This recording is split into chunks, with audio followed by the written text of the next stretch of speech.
Okay, well, thank you very much. As part of this day that we have been celebrating the legacy, the life, the works of Oswaldo Paya, martyr of Latin American democracy, killed in Cuba, July 22nd, 2012. We will be conducting, moderating, and my pleasure to join in this panel with Carl Gershman from the National Endowment of Democracy. I will be more formally presenting you in a minute, and David Hoffman, author and journalist for the Washington Post and Pulitzer Prize winner.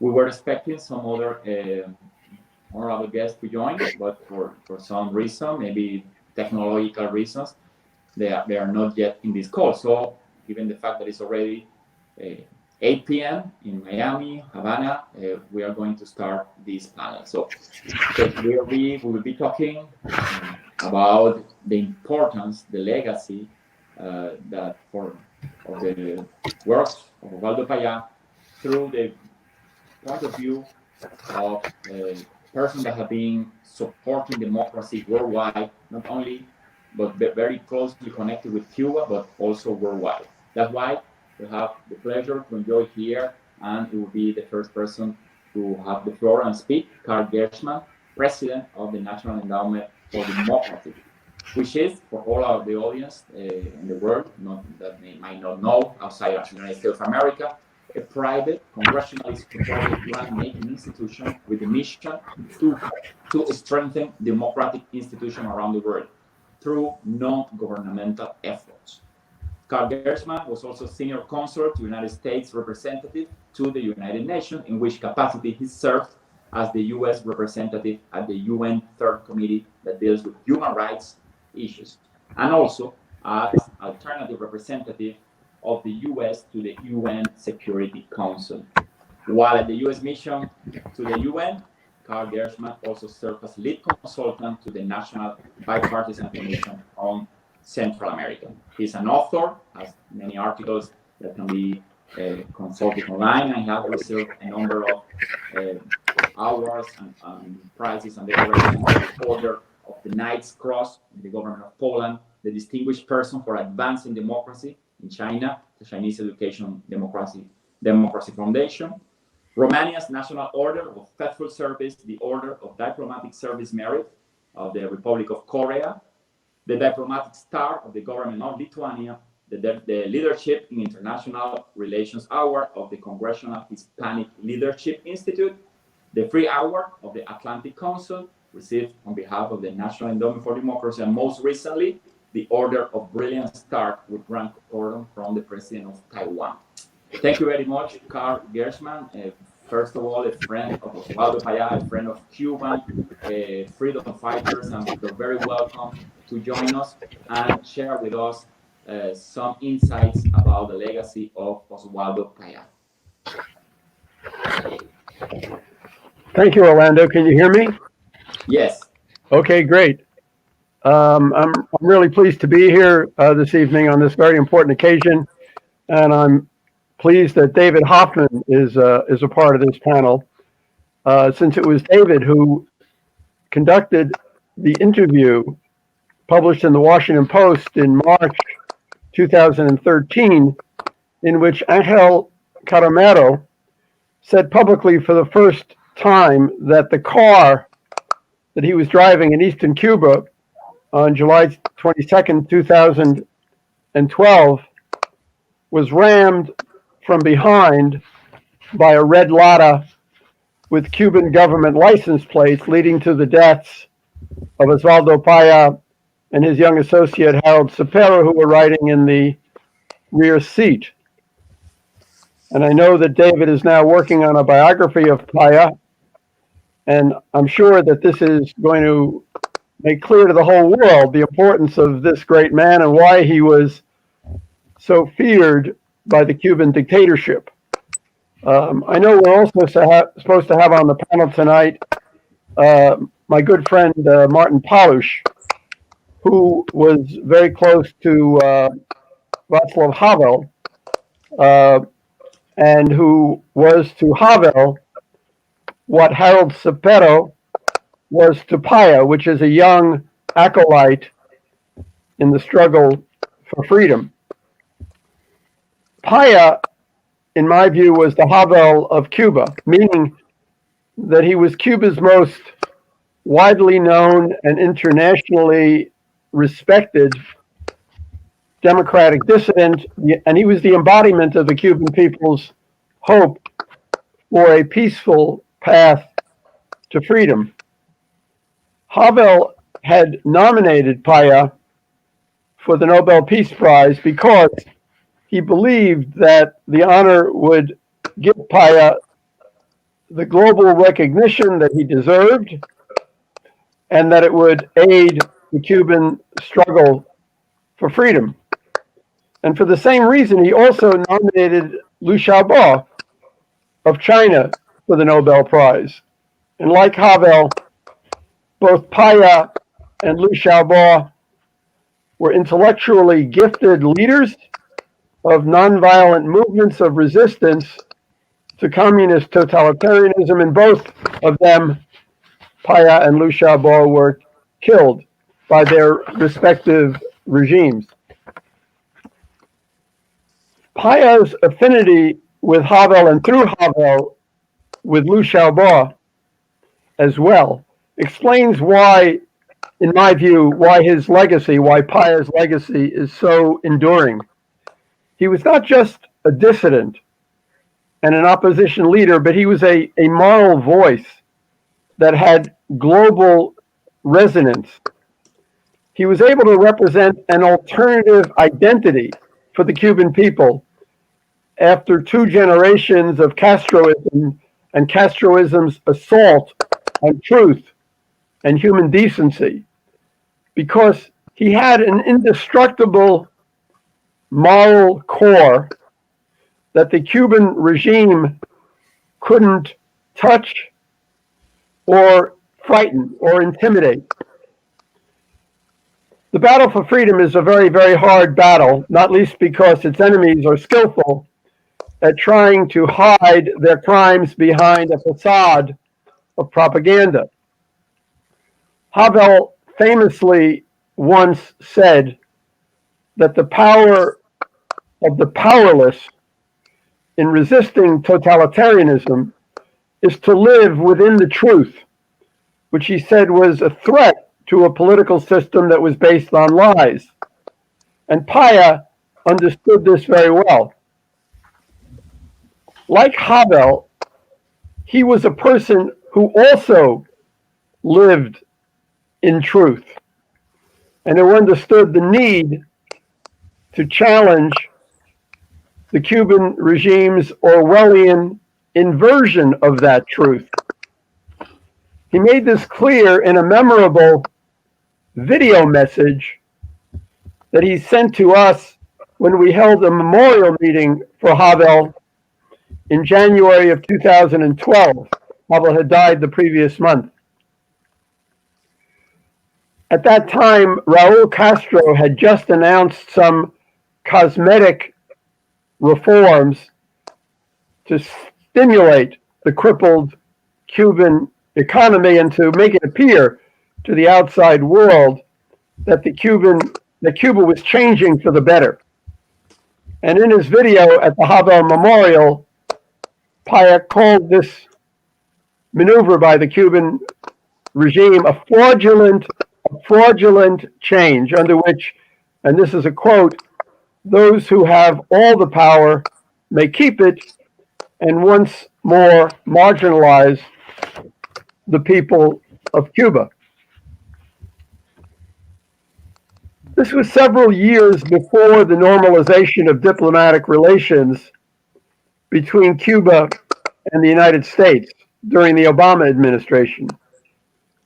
But Paya was already saying that the really urgent need was for normalization of relations between the Cuban government and the Cuban people, not the United States.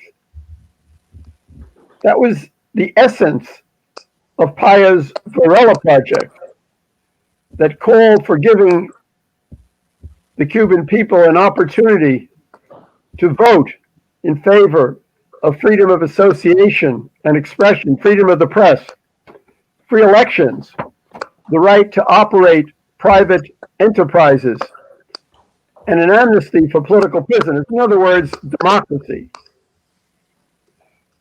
Oswaldo Paya gave his life for democracy in Cuba, and so did his young associate Harold Cepero, whom his friends called a sunrise to the Cuban nation. We remember them this evening on this anniversary of their martyrdom. Their vision lives on in the continuing and the broadening Cuban struggle for the basic freedoms Paya called for in the Varela Project. That struggle, in my view, will eventually prevail. And when it does, Paya will be remembered along with Felix Varela and Jose Marti as a national hero who led the fight not only for Cuban freedom, but for the recovery of the Cuban soul after communism. Let me just say in closing that it's been incredibly gratifying for me to watch as Rosa Maria has grown in her effort to carry on her father's struggle to realize his dream.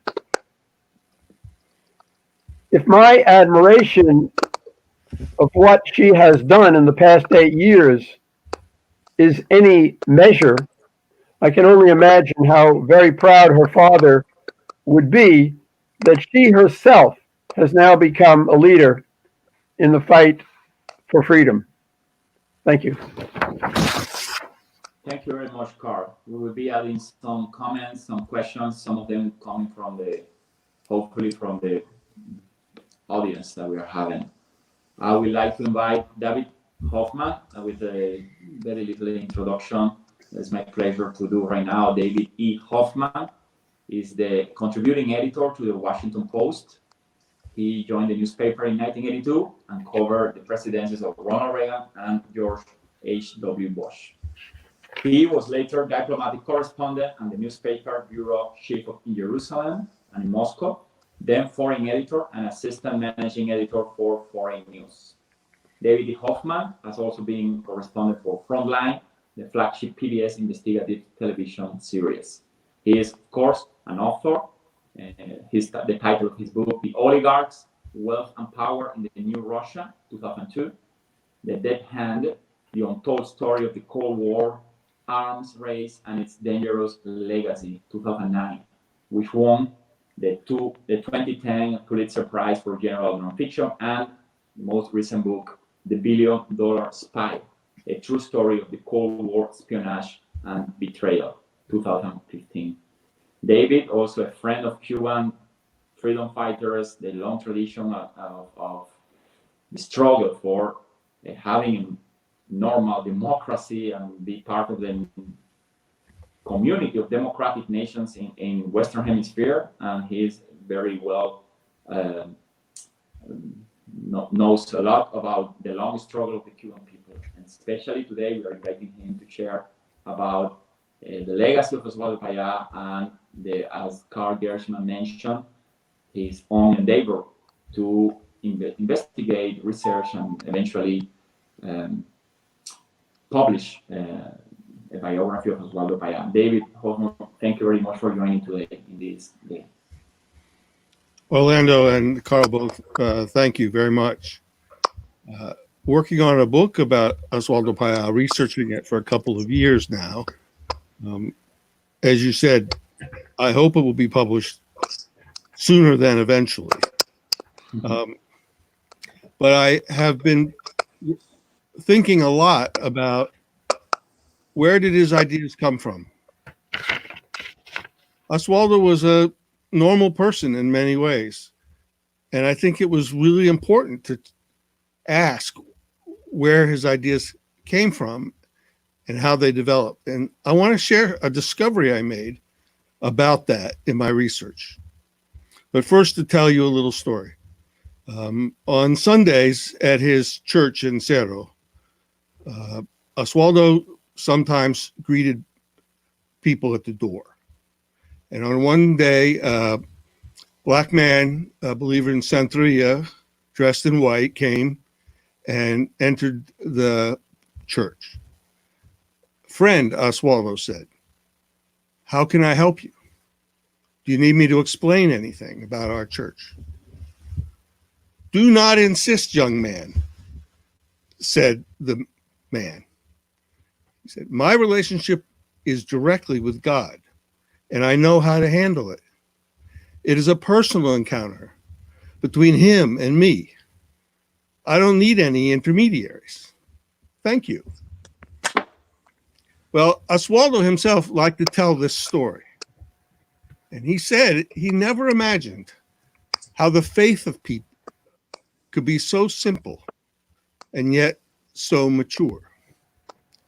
And I think that Oswaldo might have been speaking about himself. His faith was based on a bedrock principle. The rights of man came from God and not from the state. This stemmed almost entirely from his experiences living the Catholic faith in a persecuted church. One time he said, and I quote, "We must resist and also confront everything that dehumanizes people." He promised to fight any attempt to disfigure the human being as God created him, free, dignified, full, beautiful, with every opportunity. And for Oswaldo Paya, this religious belief was completely intertwined with what he called the seed of unquestionable freedom. He found it was simply intolerable that a state could take away the inviolable rights that had been given to each human being by God. And as I looked at his work over his entire lifetime, I was struck by how, through things he wrote 30 years ago, 20 years ago, 10 years before he passed away, all of them were very, very constant. He held to these views, and he formed these views very early, and he pursued them consistently over many, many years. And it's very unusual to find somebody who came to a realization early, as he did, and stayed with it. So I just want to share a few examples of this, which to me were quite revelatory. The first one, in 1985, Oswaldo gave an important talk as the Catholic Church in Cuba was going through a re-examination and reflection. It was a very, very difficult time. And many, many people listened to then Archbishop Jaime Ortega, later to be Cardinal, who was interested in solving some of the church's deprivations, bringing it back into the life of Cuban people by a reconciliation with the government.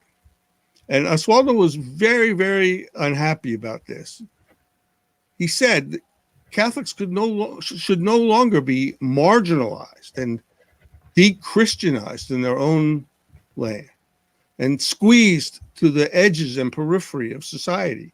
So he stood up in this talk. And I mean, this was a room at a time when people did not stand up and speak honestly. And he stood up in this room on this night in front of many people who knew him and said the church should not be under the tutelage of the state. It must be a beacon of truth, and it must be free to protest repression. You can imagine this did not go down very well with the hierarchy, but it was a sign of these strong beliefs about freedom that he had formed.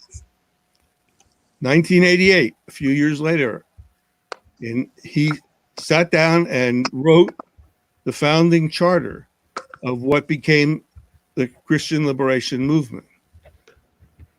He wrote this by hand on some scrap papers with a pencil, and he wrote at the very first sentence, We, the Cuban people, proclaim before the world our determination to achieve freedom and the full dignity of man, restore sovereignty to the people, and build a new nation for all. Cubans, he said, will reclaim the freedom that God has endowed us, which, he said, results in the most authentic rebellion of all, a rebellion of the soul. July 1989, a year and a half later, Oswaldo published a newsletter called People of God. This was a very short, 2 pages newsletter that was extremely popular because it was a source of free thinking and independent ideas. It was passed from hand to hand. People waited every Sunday to read Pueblo de Dios.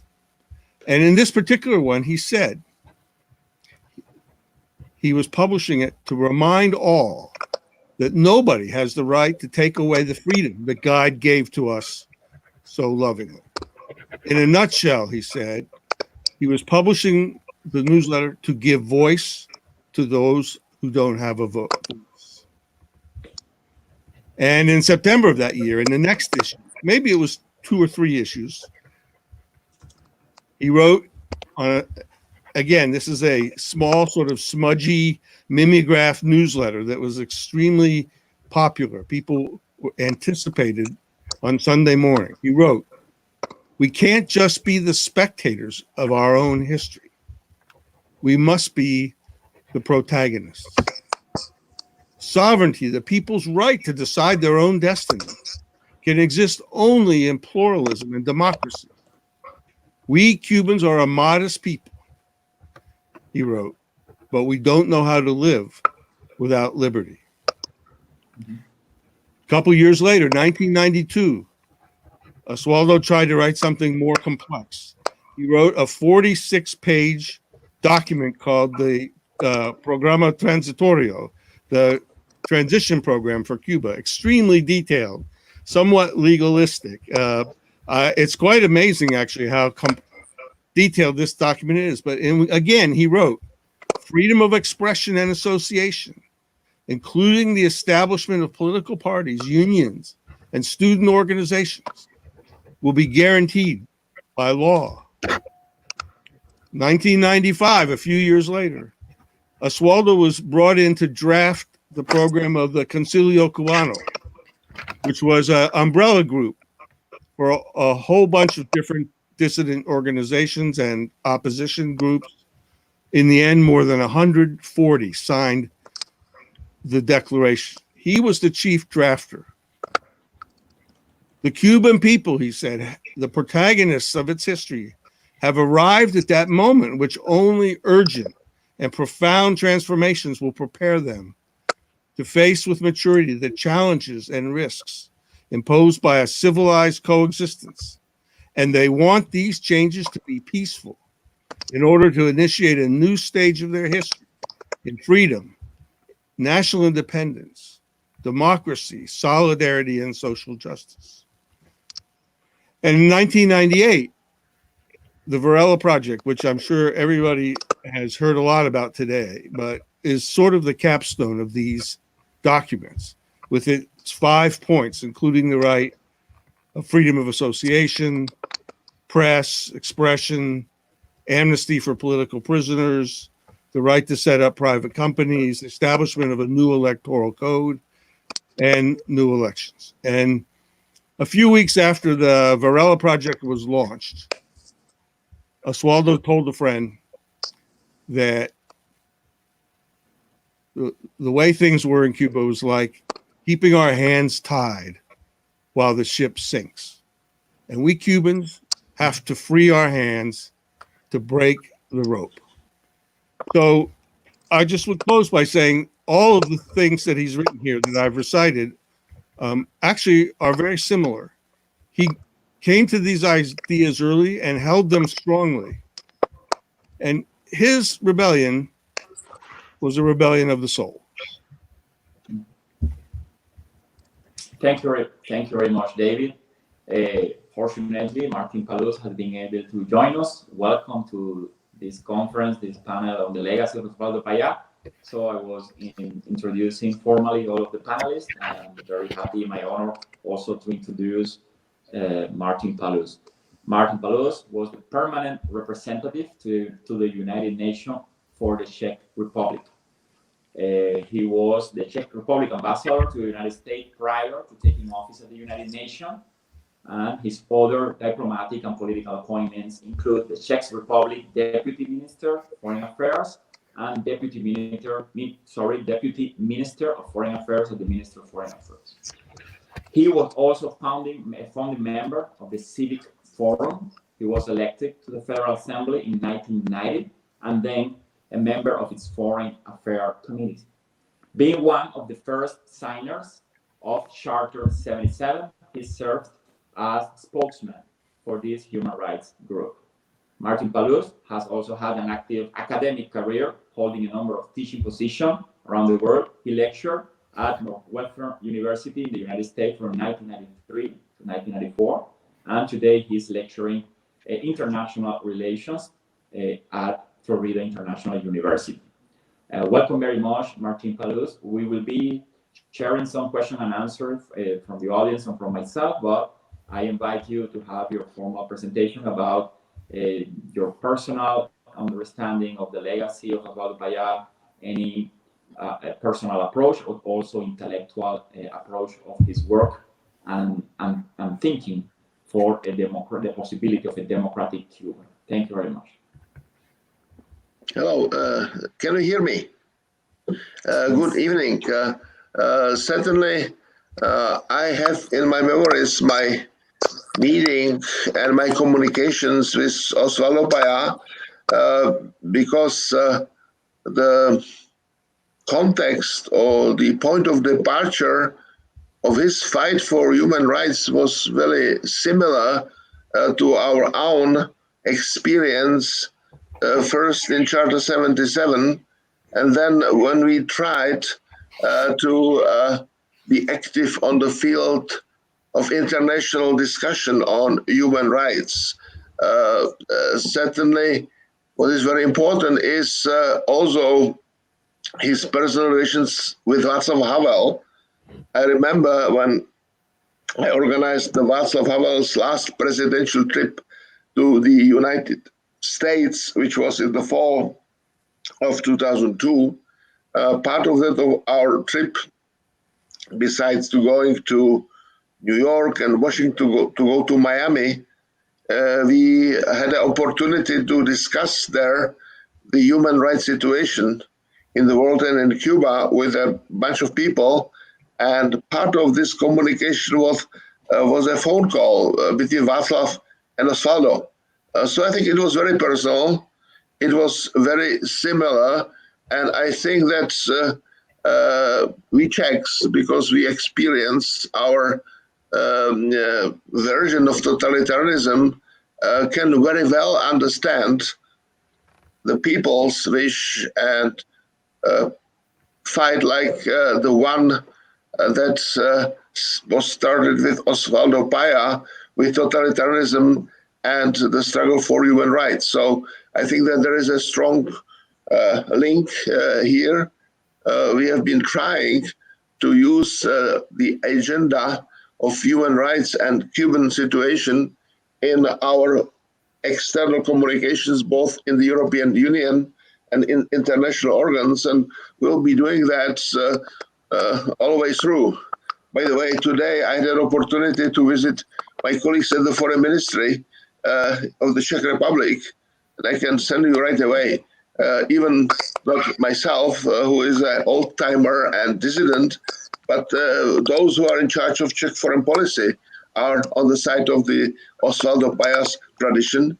And certainly you can rely on us that we'll be the voice in this discussion that will try to be on the side of Oswaldo Payá's tradition.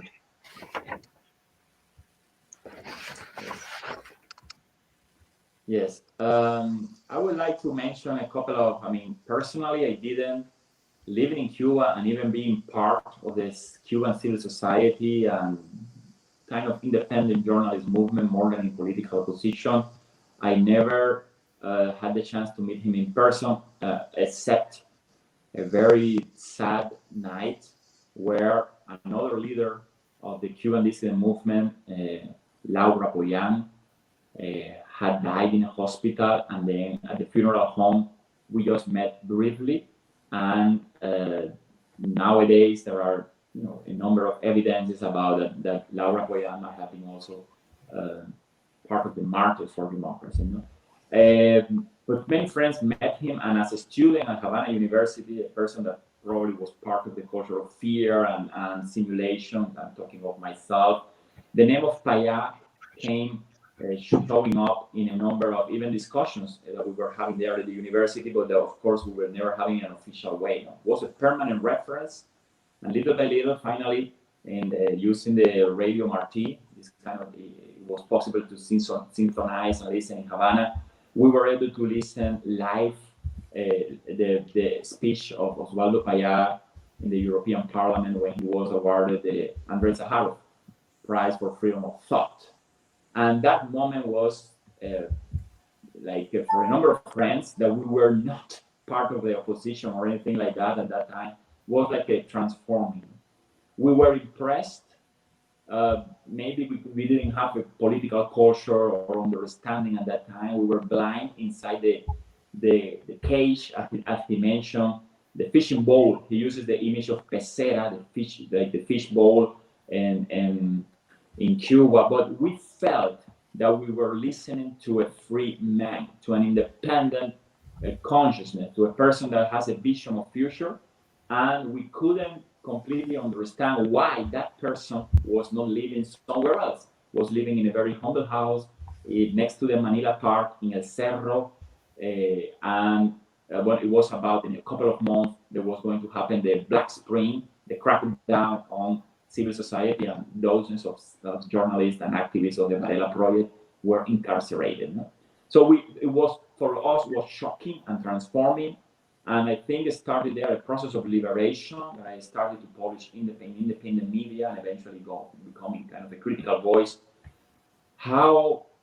What a pleasure, what a peace of mind should have a man able to speak like that without raising his voice, without yelling, without chanting slogans or anything like that. How simple he was dealing with very complicated issues that the Cuban government was handling with violence, with hatred, with a speech, radicalizing speech, and somehow bringing new roses to the Cuban society in the middle of scarcity. He was opening a door, and the door was full of light, and that's part of his ideas of the hope for the transformation. His belief in younger generations that had no other reference but totalitarian system. He had a hope and was working with them intensively, probably more than with the generation that had suffered the whole revolution. Harold Cepero was one of those leaders that I met only once in the Czech Republic embassy in Havana in 2011. And it was during the book presentation, and it was just a fleeting encounter. So I had the privilege now to be the editor for Hypermedia Publishing House of this book that was finished just a month or a few days even before his murder in Cuba. I would like to mention, and maybe we can be open for, given the fact that it's only three of us, maybe any of you can please answer if it is proper, or otherwise one of you, about something that I have read in different moments, which is the moral, have been mentioned, the moral dimension, but also the moral solitude. I don't know if in English is better, solitude or loneliness, that in many ways, being a man of his community and having deep faith in the Cuban people, the moral solitude that a free spirit, a person that believes in the liberation, spiritual and political and moral, isn't that also maybe, I don't know if David has found in some of his papers some idea that could lead also to the notion that you're working in the desert. You're working, as you mentioned, for changing the paradigm of a nation that only knows the logic of surveillance and punishment. No? And so how alone Oswaldo felt, or maybe not how in communion he felt. So maybe a reflection about this idea. And then I will bring another topic from his book about the view of Cuba from abroad, from the political freedom. But maybe if David or any of you, or even your personal experience, Martin, in Czechoslovakia, about that loneliness, deep loneliness that at the same time maybe releases a joy and a feeling of communion, maybe with God or with the future or with of the idea of liberty in totalitarian societies. Well, I'd answer your question this way, Orlando. I think that Oswaldo was a intensely curious man in a very isolated place. He was very eager to get his hands on books and to learn.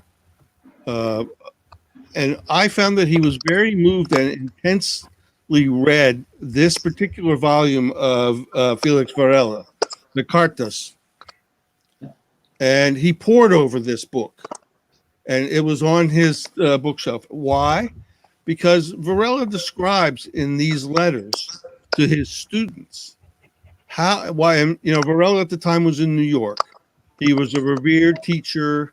He was had in Spain, spent several years in that brief period fighting for democracy. And in New York, he was reflecting back to his young students about the importance of a constructive, positive, and forward-looking religion, one that would value individuals as the core of a just society.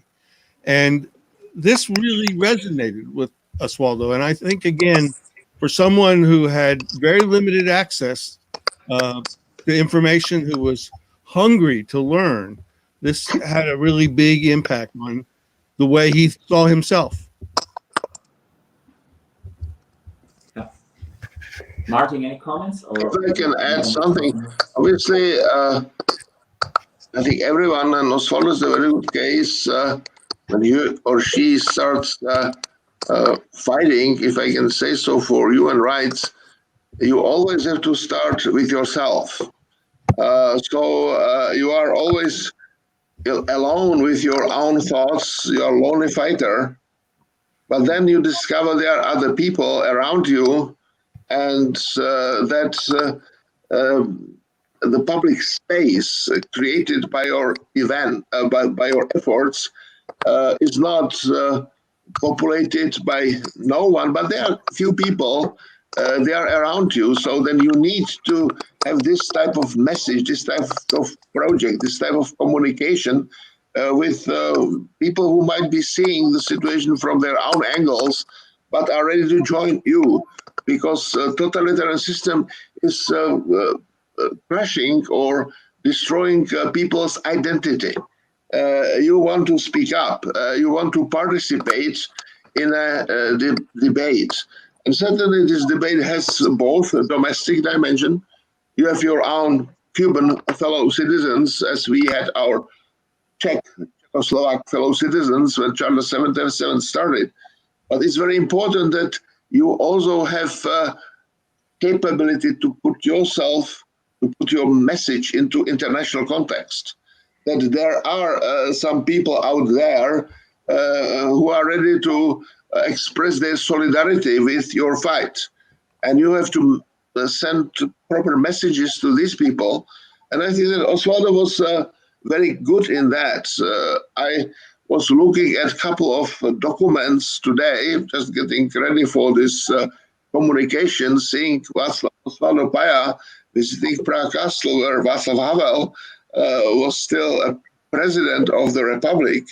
And then I've already mentioned that phone call between Oswaldo Paya and Václav Havel when he was visiting as the president of the Czech Republic, last time the United States.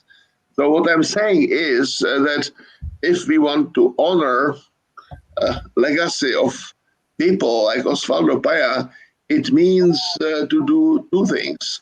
First, to extend the networks of solidarity within your own political community, but to add this international dimension, because many democratic governments in the world are at least formally supporting human rights and are reminding their international partners that the obligations in this area are important. But obviously, the key question is how they can strengthen the voices, like the voice of Oswaldo Paya, and turned their efforts into visible and effective international action. Because we have been talking about the future of Cuba for some time, and we always hope that the right moment has come right now. So if we are now reminding ourselves of the Václav Havel's legacy in the context of the activities of Cuban dissidents today, I think that the Oswaldo Paya voice is here. It is what we can do right now, how we can bring back Cuban soul, Cuban individuals to these collective efforts to live a dignified life, to not to be forced to live in this never-ending circle of lies and pretensions, just serving people in power. How to make your life better, and to add this element of solidarity, because this is what is important for making our lives better. So in that respect, I can assure you that the position of my country that has in our collective memory something very similar what Oswaldo Paya has, always would be mindful of that element. And I think when I said I'm in touch with our politicians today, I'm saying them, it's for also for us. It's not only for humans that we need to have this active policy to support each other in this struggle. Okay, thank you. You know, Martin. Martin, I think you probably missed what I said, Martin. I don't know if you did miss what I said, but what I find remarkable in this discussion is, Martin, you just used the word Cuban soul, and that was the essence of David's presentation, a rebellion of the soul. And I hadn't really thought of that before, preparing for this evening. And I haven't, done the close study of Paya's life that David has done. But what struck me and what I said when I, at the end of my remarks, I said that when Cuba becomes free and Paya is recognized as a national hero, that he will be seen, I said, as somebody who led the fight not only for Cuban freedom, but for the recovery of the Cuban soul after communism. What does that mean? That's a very, very deep concept. That he's, and it just struck me that he was not a normal political oppositionist. He was something different from that. And I think Havel also had a very deep religious dimension, even though he was not observant. He was not like Paya in terms of being an observant Catholic, but he did turn to religion, and he did think about the transcendent regularly, and he wrote about it because he felt that, just the material existence was not enough, and that our societies, he predicted it, our societies would have a lot of problems because we weren't grounded. We were losing that relationship to the transcendent, which he thought was so fundamental. And so that's that special dimension that he has. And I think that's, I said in my brief remarks, that's why I think he's an enduring figure, because he represents something deeper. He just wasn't a political oppositionist. He was something more than that. At the same time, though, and I think this maybe relates to David's point about his learning and his growing, he was a Christian Democrat. He was, in a way, a figure in an international political movement. And in my view, had he been able, the way Havel was, to see the fall of the Cuban communist dictatorship, he might have become, and I think he very likely would have played a kind of Havel-like role in becoming a political leader in that country, possibly the president of that country, because he was not just an intellectual. In that regard, I was making a comparison, Martin, that Havel had nominated both Paya and Liu Xiaobo for the Nobel Peace Prize, but I can in no way ever see Liu Xiaobo, had he lived, having been a political leader. If communism in China had fallen, he was a brilliant intellectual, but it's just very hard for me to have seen him emerge as a political leader in the way I could see Paya emerging as a political leader. But the dimension that Paya had, the religious dimension that he had, was central to his political identity. And I think that's also why the first person that he invited that Havel invited to visit Czechoslovakia in the beginning of 1990 was the Dalai Lama. He had a very close relationship with the Dalai Lama. So this issue of religion, especially in communist countries, I think is where morality and the human person is so distorted, is so corrupted, is so destroyed, really. It takes on a special importance. And I think Paya sort of embodied that. And it's something we really have to think about a great deal, because I think it also has great meaning for our societies, which are suffering, in a crisis today that I think Havel foresaw in many ways. So I think thinking about Paya, he's more than just somebody for the Cuban people. I think he's somebody for everyone, and somebody that we have to understand better, and we have to learn more about his political beliefs and his religious commitment. I think that you are absolutely right, that politics is not just, I would say, technology of serving power, getting to power, and doing political decisions, that it is much deeper dimension that is connected with what you rightly identified with religion. Today, debate in the United States is also about the freedom of religion. But I think freedom of religion is certainly basic question of human dignity and the capability of people, besides their, I would say, faith and commitment to concrete religious communities, to find the common ground, to really discover the dimension of soul in themselves and in the participation in something larger project with others. You rightly said Václav Havel was not a denominational Catholic or member of any Christian community, but he was very clearly person who was aware of this dimension of any secular activities, and soul, or this inner dimension, was a basic, I would say, dimension of his activities. And that's what he had in common with Oswaldo Paya. Oswaldo Paya was maybe really more or more clearly defined as a Catholic layman in communication with church structures in Cuba and in the world. But we need to take this Havelian dimension, if I can say so, into consideration, that people coming from different spiritual traditions, from different angles of the world, have still something in common.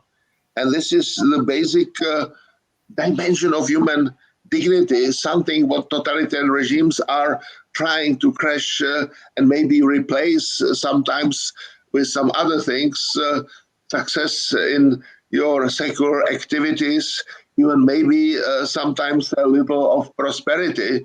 something what Cubans don't have at all in this moment, with the exception of a group of happy few, not few, happy few, but those who are supporting this regime.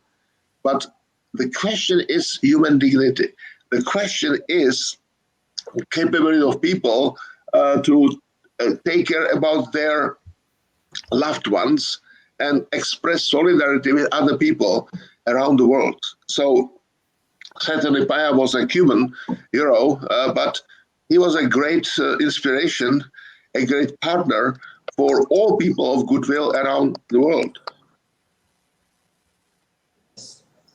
Martin, David, and Carl, allow me to share a couple of quotes. They are in English, translated. This is not an official translation, it's just my translation, that are dealing with this, the importance that Oswaldo gave to the human dignity and soul, specifically that word, the alma in Spanish. No? And one of them is, these quotes come from the book, La noche no será eterna, night will not be forever, referring to the dark moments of a totalitarian regime in Cuba that have lasted for decades.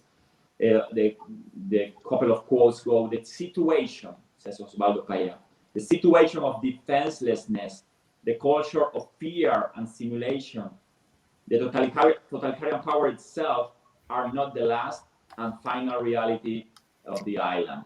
There is a reality that overcomes this oppression.